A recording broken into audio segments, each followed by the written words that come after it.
Est-ce que tu as déjà traversé un de ces moments où tu as l'impression de tout bien faire, tu te mets en place à ton bureau, tu es concentré, tu es organisé, tu as même le sentiment d'être motivé, tu es prêt à faire des actions, voire des efforts, mais en même temps tu as le sentiment que plus tu forces, moins ça avance. Plus tu passes du temps à ton bureau pour travailler, moins le schmilblick avance. Comme si ton cerveau tournait un peu à vide, et comme si l'inspiration et la créativité, elles, avaient carrément quitté le chat.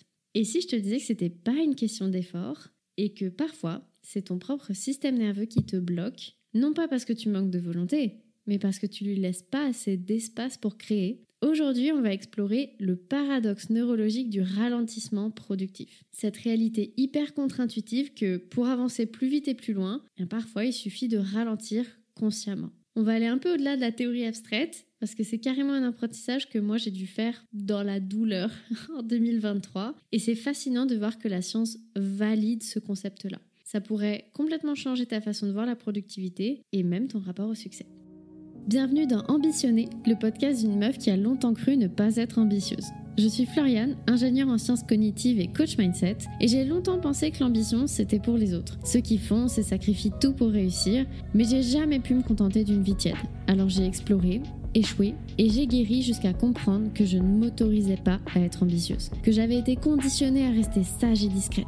Ici, on démantèle ce qui t'empêche d'assumer tes désirs. On parle entrepreneuriat aligné, système nerveux, de cette ambition vraie, douce et sauvage, puissante et respectueuse. De cette voix qui te dit « tu n'y arriveras pas » et surtout de comment la faire taire. Alors si t'es prête à réclamer ton droit de vouloir plus sans culpabilité, bienvenue dans le mouvement Ambitionner et bonne écoute.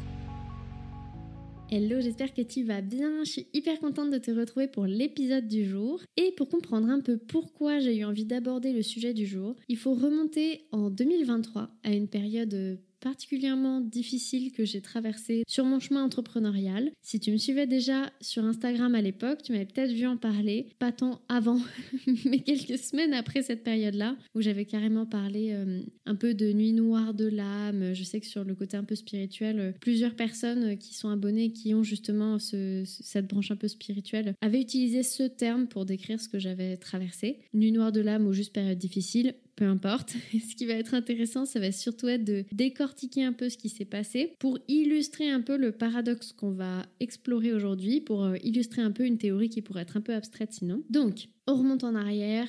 2023, j'ai vécu ce qu'on pourrait appeler un genre de burn-out créatif. À cette époque-là, ça faisait un peu plus de 6 mois que j'étais lancée dans l'entrepreneuriat, que je commençais à faire mes coachings. Et notamment, moi, j'avais envie, en parallèle du fait d'activer un peu mon réseau, j'avais la volonté de créer un canal d'acquisition clients sur les réseaux sociaux, et donc notamment Instagram. Et à cette époque-là, j'étais mentalement obsédée par ça. Je pensais tout le temps à la création de contenu. J'étais peut-être pas forcément ultra méga présente pour autant. Très présente en story, ça j'ai toujours été très présente en story, mais je postais pas non plus tous les jours ou quoi, mais par contre je pensais constamment à la création de contenu. À de quoi j'allais pouvoir parler, qu'est-ce que j'allais pouvoir créer, où est-ce que je pouvais prendre des photos dans mon quotidien, nanana. Que ce soit sous la douche, pendant mes repas, avant de m'endormir. Vraiment, mon cerveau ne débranchait plus du travail, notamment parce que je pensais tout le temps à la création de contenu. Sur les réseaux, ça se voyait peut-être pas beaucoup, mais il y a eu énormément d'exploration d'idées, beaucoup de veille, enfin plein d'actions qui ont été faites, même si elles n'étaient pas forcément visibles. Et puis du coup, progressivement, il y a quelque chose qui s'est passé, à savoir que de plus en plus, j'ai fini par voir que je passais mon temps assis devant mon ordinateur. Je faisais, en soi, j'avais le sentiment de faire plein de choses, mais quand objectivement je regardais à la fin de ma journée, j'étais passée d'un onglet à l'autre, j'avais ouvert et fermé des documents, j'avais été occupée, mais j'avais pas été si productive. En tout cas, j'étais clairement pas dans la règle du 80-20. Et du coup, à ce moment-là, j'étais clairement prise dans ce que j'appelle maintenant le paradoxe de l'hyperactivité stérile. Plus je m'acharnais à absolument vouloir avancer dans mes actions, moins j'avançais. Et ça a fini par atteindre un point tellement critique que j'ai dû complètement tout couper en mode digital détox plus pendant 2 semaines. Pas de travail, pas de réflexion sur le travail, plus rien du tout. Pas d'écran même. Pendant 2 semaines parce que mon cerveau finissait en bouillie. J'avais atteint un tel stade de fatigue mêlée à de la crise identitaire parce qu'il y avait bien évidemment d'autres sujets derrière d'un point de vue de mon positionnement, de mon activité entrepreneuriale, etc. Plein de sujets que j'avais travaillé dans le mastermind dans lequel j'étais à l'époque qui faisaient que je n'avais même plus l'énergie de faire des choses qui d'habitude me ressourcent, à savoir apprendre de nouvelles choses. Moi, je suis vraiment mon hobby préféré, mon passe-temps numéro 1, c'est de me former. Là, j'avais zéro énergie pour ça. Zéro énergie pour du yoga, du sport doux, rien. J'avais de l'énergie juste pour être en nature, faire des mots croisés et lire. Mais des romans, pas des trucs qui éduquent. Parce que la plupart des livres que je lis, c'est souvent des livres où on apprend des choses. Là, j'avais plus d'énergie pour ça. Et d'avoir traversé cette période-là, d'avoir été jusqu'au stade où j'ai eu besoin d'une telle pause, alors que pour autant, en 2019, j'avais déjà fait un burn-out, donc je connaissais un peu tout un tas de signaux. Ça a un peu transformé certaines de mes compréhensions, notamment vis-à-vis de la productivité. Avec cette grosse pause-là, non seulement je suis revenue dans une nouvelle énergie, mais surtout, j'avais une bien meilleure clarté stratégique pour mon entreprise, pour ce que je voulais avec mon entreprise, que dans tous les précédents mois, alors que je dédiais beaucoup de temps d'ailleurs je dédiais tout mon temps à réfléchir à qu'est-ce que je veux créer avec mon entreprise. Mais j'étais, depuis plusieurs semaines, plusieurs mois, incapable de créer une offre qui résonnait vraiment avec moi. Je ne comprenais pas pourquoi. À partir du moment où j'ai fait ces 2 semaines de pause, j'ai retravaillé un petit peu, puis je suis retournée en pause pendant encore 10 jours. Après ce mois quasi entier de pause, il y a des solutions à mes problèmes qui ont commencé à émerger, hyper naturellement, sans que j'ai besoin d'y réfléchir, des connexions qui ont commencé à se faire, des décisions que j'arrivais pas à prendre qui sont devenues évidentes. Il y a plein de choses qui se sont débloquées. Et toute cette expérience-là, ça m'a amené à forcément m'y intéresser un peu plus profondément pour comprendre qu'est-ce qui s'était passé. Et du coup, ça m'a amené à aller voir un peu dans tout ce qui est recherche scientifique, parce que peut-être que vous commencez à connaître le personnage. J'aime beaucoup voir ce que la recherche scientifique a à dire des sujets qui me passionnent. Je suis allée voir si c'était un cas isolé à moi ou s'il y avait une réalité scientifique actuellement démontrée derrière ce phénomène-là.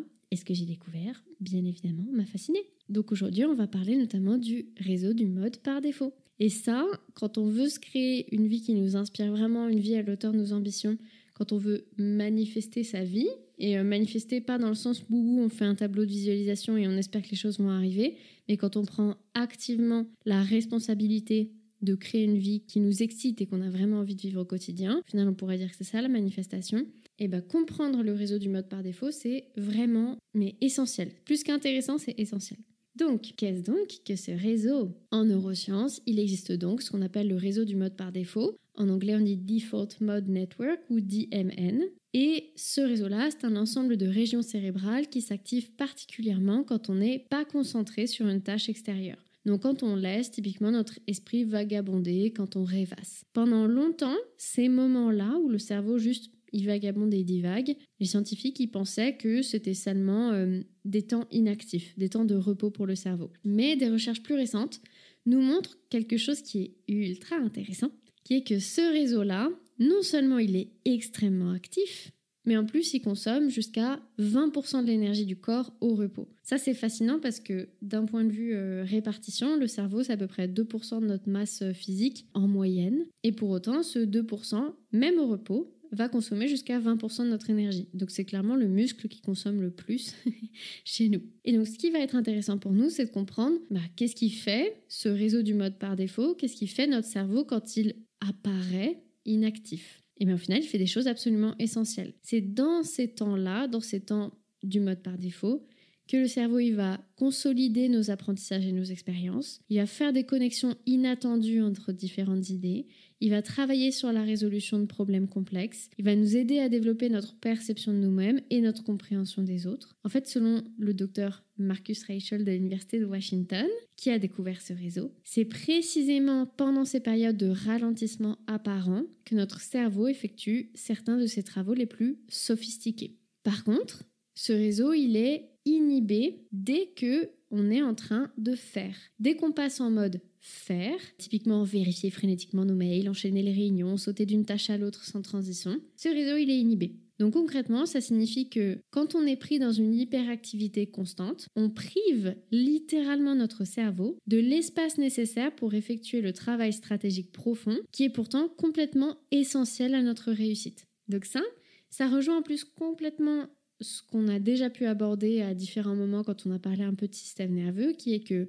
les tâches les plus sophistiquées et les plus complexes sont faites à un niveau de conscience qui est bien en dessous de ce qu'on aime se raconter en tant qu'humain. Certes, on est des êtres conscients, mais la partie la plus complexe, la machinerie la plus complexe de notre être, elle se déroule en dessous de notre seuil de conscience. Ce réseau du mode par défaut en est une autre preuve. Riche de ces informations-là, quand moi je suis revenue de mon burn-out créatif, assez intuitivement j'avais mis en place de nouvelles choses qui correspondent à la théorie, mais dont je n'avais pas conscience à la base. J'ai pu intensifier tout ça une fois que j'ai vraiment compris la théorie. Et du coup, concrètement dans mon quotidien, comment ça se traduit ? La première chose, c'est que j'impose toujours, chaque semaine, au minimum une journée complète de déconnexion, souvent 2, qui sont complètement sacrés pour moi, où je ne vais pas voir les mails, je ne vais pas voir les réseaux sociaux pro, je ne réfléchis pas sur mes projets en cours, à moins que je sente un vrai appel du cœur. Donc pas un appel de « oulala, je suis stressée, il faut absolument que j'avance là-dessus », un appel de « je suis tellement passionnée par ce que je suis en train de faire en ce moment que j'ai vraiment envie de bosser là-dessus ». Mais même malgré ça,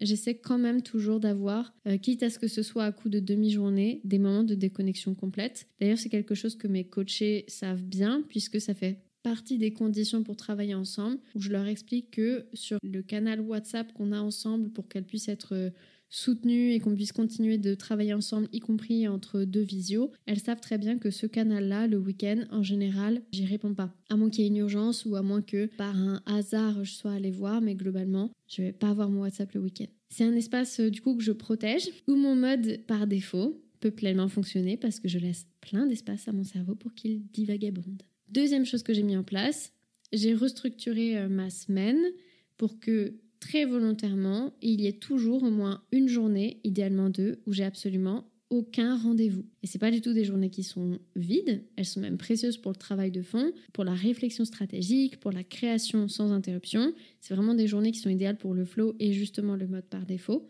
Et du coup, ça, c'est complètement acté. Dans mes agendas, absolument personne ne peut prendre de rendez-vous avec moi le lundi. C'est comme ça.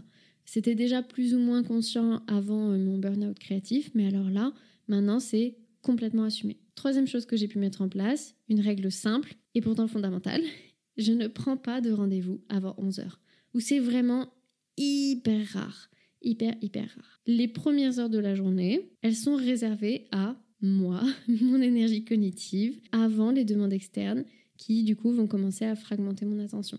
Et très souvent, ce temps-là, d'ailleurs, il va être hyper focus sur des activités qui soit vont venir réguler mon système nerveux, soit vont permettre d'augmenter ma capacité nerveuse sur le long terme. Par exemple, la musculation. Et puis enfin, j'intègre hyper régulièrement des pauses intentionnelles tout au long de ma journée. Pas des pauses où je vérifie mes notifications, des vraies pauses.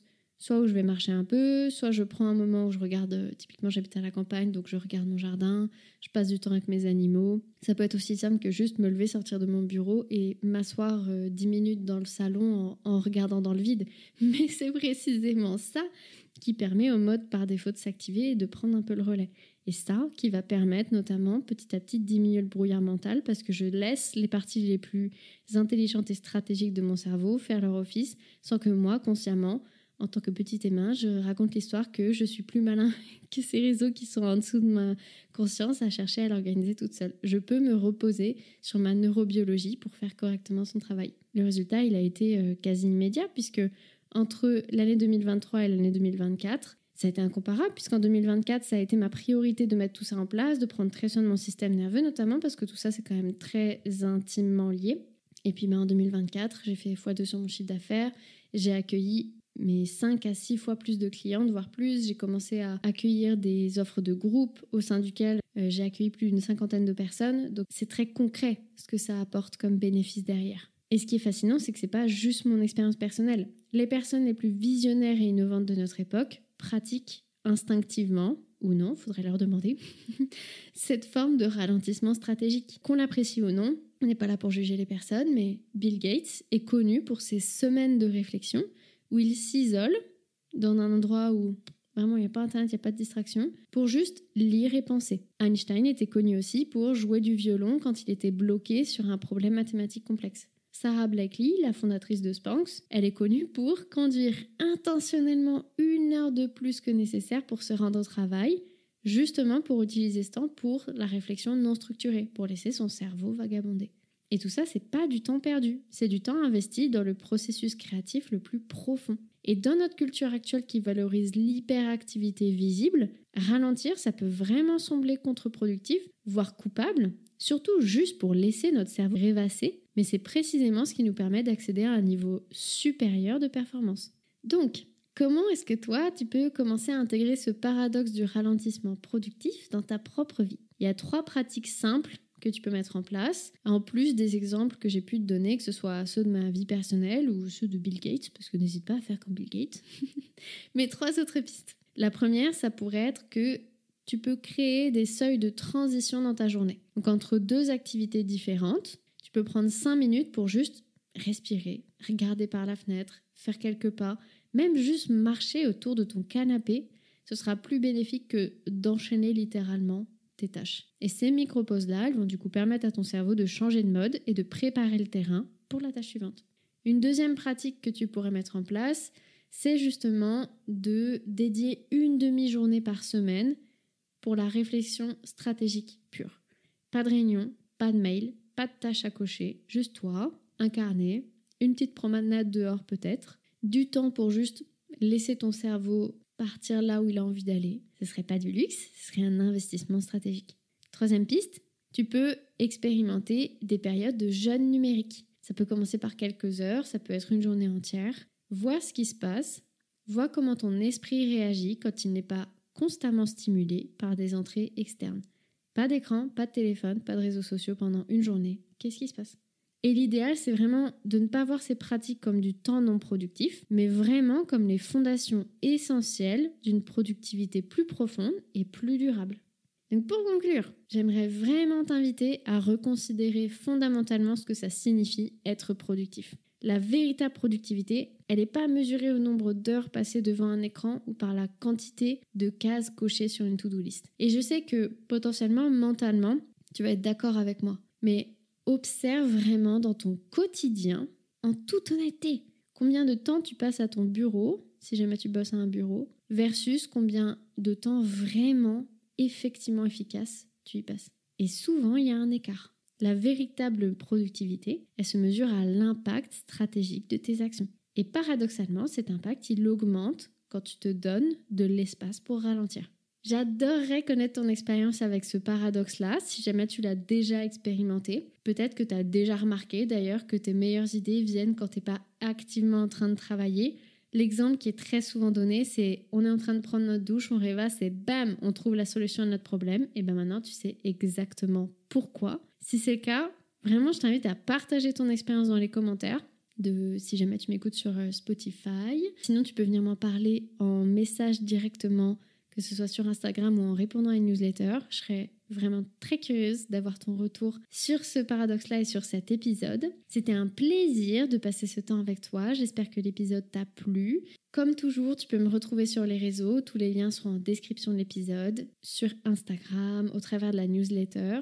Je suis vraiment en train, en plus, en ce moment, de travailler à créer vraiment un réseau conscient entre ce podcast, Instagram et la newsletter. Donc, si jamais tu veux des informations complémentaires à ce que tu aimes bien écouter ici, je t'invite à t'abonner à l'Instagram et à t'abonner à la newsletter, à t'abonner à ce podcast si ce n'est pas déjà fait, à lui donner 5 étoiles, à le partager à 2 personnes qui peut-être ont encore un peu trop l'habitude de confondre être occupé avec être productif. Et moi, je te souhaite une très belle journée, après-midi ou soirée en fonction de quand est-ce que tu écoutes cet épisode et à très vite.